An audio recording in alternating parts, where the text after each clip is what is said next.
The final quarter. Marcus Reyes was the star of St. Clair High's basketball varsity team.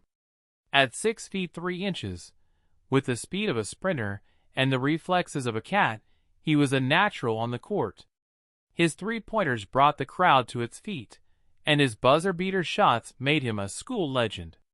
But off the court, Marcus was floundering. His grades in math, science, and history were an unbroken streak of red marks. Teachers tried to help, but Marcus was either too exhausted from practice or too confident that his basketball skills would carry him through life. "Who needs algebra when I've got scouts watching me?" he joked to his teammates.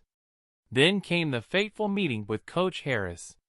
"Marcus," Coach said, sliding a report card across the desk, "you're on academic probation.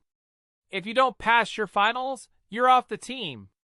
The words hit Marcus harder than any foul ever had. Basketball was his life. Losing it was unthinkable. He tried studying, but it felt like dribbling with two left hands.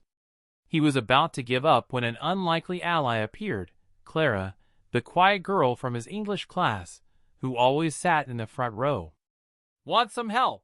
she offered one afternoon after seeing him struggling with a study guide in the library. Marcus hesitated. Clara wasn't just a straight-A student. She was also known for her no-nonsense attitude. But with no other options, he nodded. Clara's approach was tough but effective.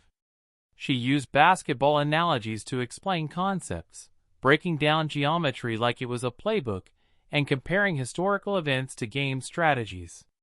Slowly, Marcus began to see connections. As they studied, Marcus realized something else. Clara was brilliant, and her dedication to academics was as intense as his dedication to basketball. Her discipline inspired him, and he began putting in the work, not just for the finals, but for himself.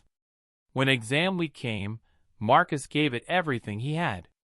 It wasn't easy, but when the results came back, he'd passed all his subjects by the skin of his teeth. It was enough to stay on the team.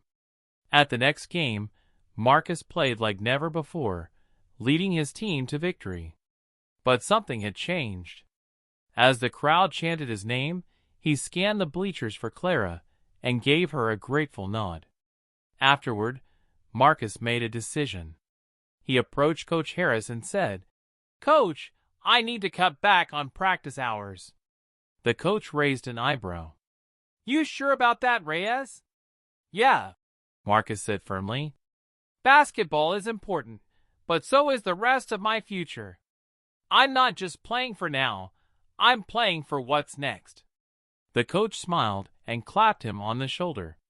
"That's the smartest move you've made, kid." From then on, Marcus balanced his time between academics and basketball.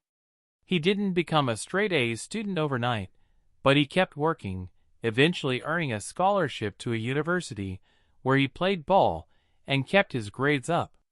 Years later, Marcus returned to St. Clair High as a guest speaker. Standing in front of a gym packed with students, he said, "Talent can take you far, but discipline and learning take you further. Don't just play for today, play for your future." The applause was deafening, and among the crowd, Clara gave him a proud thumbs up.